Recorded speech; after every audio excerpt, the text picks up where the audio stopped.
Gecəniz xeyir. Studiyada Arzu Səyyad, efirdə isə nöqtədir. Gəlin görək nöqtə bugün sizlərə nələri təqdim edəcək? Anonslar.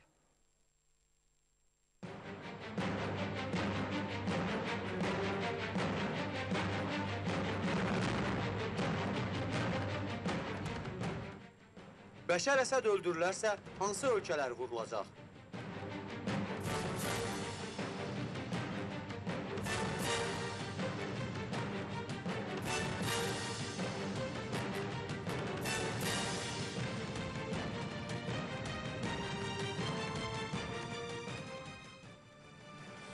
Qatar oğrusu istəyinə çata bilmədi.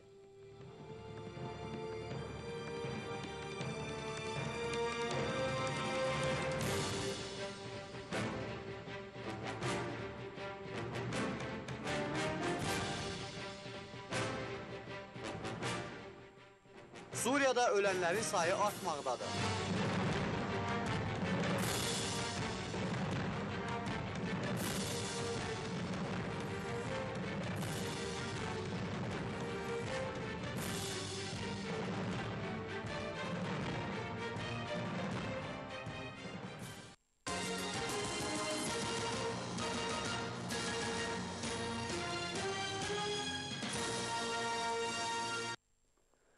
İlk xəbərimiz aylardır bir-birlərini qıran, amma heç cür razılaşmayan Suriyalılardandır. Bir din, bir millət, bir dövlət sahibi olan Suriyalılar hakimiyyət üstündə bir-birlərini qoca, yaşlı, ahıl, xəstə demədən öldürürlər. Bugün də istisna olmadı. Suriyanın Hələb Universitetində törədilən partlayışda 80 nəfər ölüb. Üsyançılar universitetin binasına 2 reaktiv mərmi atıblar. Müxalifətçilər qeyd edirlər ki, universitet hökumətin hərbi hava qüvvələrinin zərbəsinə məruz qalıb. Onlar iddia edirlər ki, döyüş təyyarələri təhsil müəssisəsinə 2 bomba atıblar. Görünən və reallıq odur ki, hər gün Suriyada onlarla insan ölür, yüzlərlə insan ölkəni tərk edir, kimlər yaralanır, kimlərsə stres, qorxu və həyəcan içərisində yaşayır. Üstəgəl də ölkə hər gün tarixi abidələri ilə, iqtisadiyyatı ilə vidalaşmalı olur. Ölkəni xarabazarlığa çevirməklə Suriya müxalifəti, ABŞ və Avropa nə demək istəyirlər? Köhnə çörəyi yerinə buraxdıqları təzə tamaşa ilə dünyanın ağlını çaşdırmaq mı istəyirlər? Tərəflər diyaloqa dəvət olunmaqdansa, əksinə müxalifət silahlandırılır və nəticədə ölkə əsl qan gölünə çevrilir. Düşünürəm ki, Suriya müxalifətini dəstəkləyən ölkələr Laxdar İbrahimi, Kofi Annanı məsələyə qatmaqla dünyada diyaloqun nəticə vermədiyini və Əsədin hakimiyyətdən məhz müharibə yolu ilə getməli olduğunu xatırladılar. Adı da belə qoyulur ki, Əsəd diktatordur, müxalifətlə razılaşmalıdır və sairələr və ilaxırlar.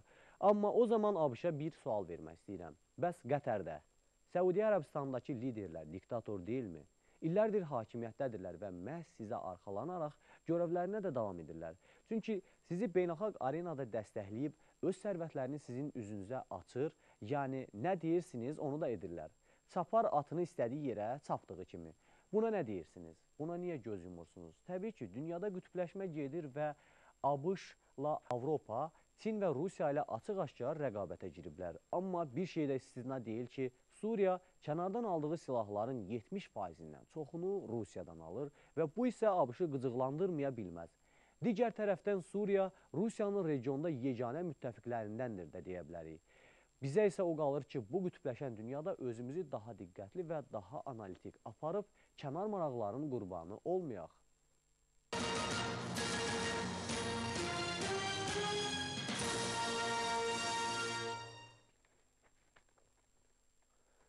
Suriya qan gölünə çevrildiyi bir vaxtda ölkə prezidenti Bəşər Əsədin generalları ilə müzakirə etdiyi gizli danışıqlar mətbuata yayılıb. Əsəd öldürüləcəyi halda vurulacaq 2 ölkənin adını da açıqlayıb.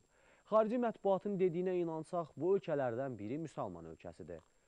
Əgər məni müxalifətin bombaları və ya Müəmmər Qəddafi kimi hansısa axmaq öldürərsə, onda İsrail və Misiri vurun. Xarici media Bəşər Əsədin yaxın çevrəsinə istinadən məlumat vermişdi ki, o bildirib ki, hər nə olursa olsun, gəmisini tərk edən kapitan olmayacağam. Suriya Xarici İşlər Nazirinin köməkçisi Faysal Miqdad isə Əsədin 2014-cü ildəki seçkilərdə iştirakı üçün heç bir əngəlin olmadığını deyib.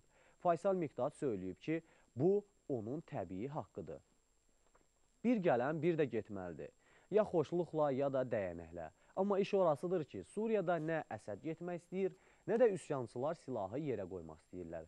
Kapitan əgər gəmini qoyub getməyəcəksə, onda gərək gəmidəkilərlə razılaşsın. Adama deyərlər, gəmiyə minib gəmisi ilə dalaşma.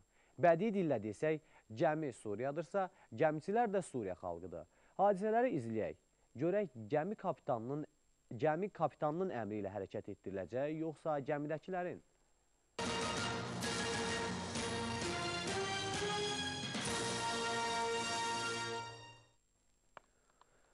Böyük Britaniyaya günün uğursuzu da deyə bilərik. Çünki Oliver Cromwell'in yerliləri günü arzu olmaz şəkildə qəza ilə qarşılayıblar. Süjetə keçək.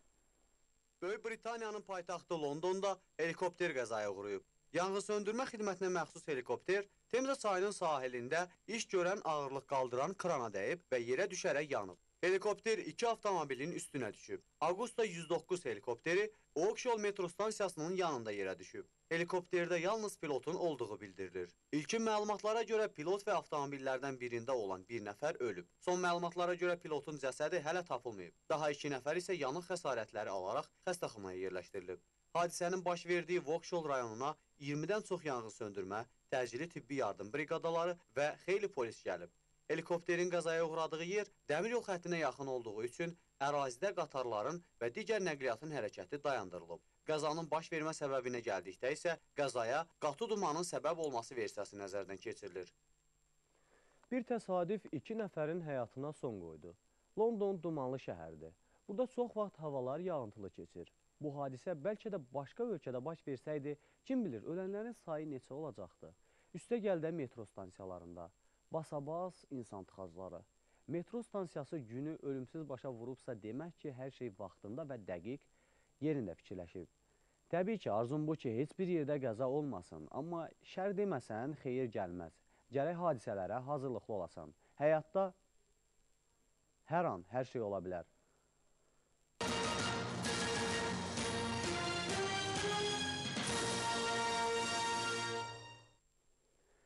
İsveçdə isə qatar deposundan qatarlar yoxa çıxıb.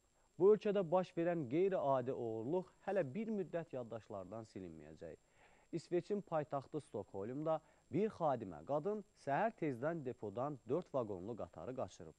Paytaxtın ətraf qəsəbələrindən birinə qədər hərəkət edən qatar reysdən çıxaraq 3 mərtəbəli yaşayış evinə çırpılıb. Qəzadan ağır xəsarət alan 23 yaşlı qadın xəstəxanaya yerləşdirilib və onun barəsində ictimaiyyət üçün təhlükə yaratmaq maddəsi ilə məhkəmə iddiası qaldırılıb.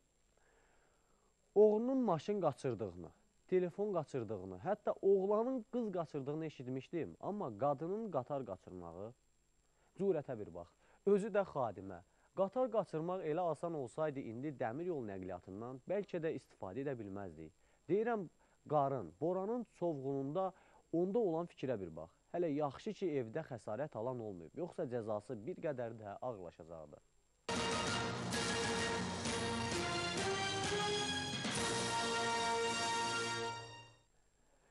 Günün açıqlaması Gürcüstan prezidenti Mikhail Saakashvilidən gəlib. O deyib, indi məni və Milli Hərəkat Partiyasını təhqir etmək dəbdədir. Bugün Kutaisidə tələbələrlə görüşən Gürcüstan prezidenti Mikhail Saakashvili hazırda ölkədə yaşananlara görə təəssüfləndiyini bildirib. Stat, sizə bir şey deməliyəm. Bilin ki, əgər bugün evinizdə işıq varsa, sizdən rüşvət tələb etmirlərsə, oğrular yoxdursa, Gürcü ailələrinin 80%-ində evdə əsas yemək, kartofla, çörəklə deyilsə, bunu mən və Milli Hərəkat edib. Mən bununla fəxr edirəm. Bu gerçəkdir. Virtual Gürcüstan deyil, statın sonu. Əgər bir ölkədə prezidenti təhqir edirlərsə, təbii ki, bu məqbul deyil. Amma hər kəs buraxdığı səhvlərə görə tənqid oluna bilər. Bəllidir ki, Gürcüstanda siyasi sistem dəyişməyə doğru getdikcə, Gürcüstan müxalifətinin iqtidarı tənqid etməsi də təbiidir. Amma hər şey Saakashvilinin qeyd etdiyi kimidirsə, oğrular yoxdur, rüşvət isə alınmırsa, o zaman bu tənqid olunası yox, alqışa layiq haldır. Demokratiyanın düsturunda da azad cəmiyyət, azad söz, maddi rifah və rüşvətsiz bir sistem əsas ünsürlərdəndir. Görək onun bu açıqlamalarına qarşı tərəfdən gələn reaksiya necə olacaq?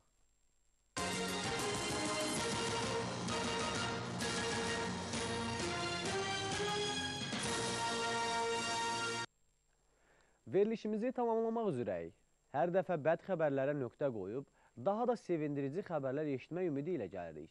Bu dəfə də ənənəyə sadiq qalmağa çalışdıq. Sizlərə uğur, səadət və sağlamlıq arzu edirəm. Unutmayın, nöqtə hər zaman son deyil, amma bir çox işlər, fikirlər olub ki, onların gerçəkləşməsinə sadəcə bir nöqtə çatışmayıb. Çalışın yarımçıq qalmayın, mübarizə olun. Hələlik.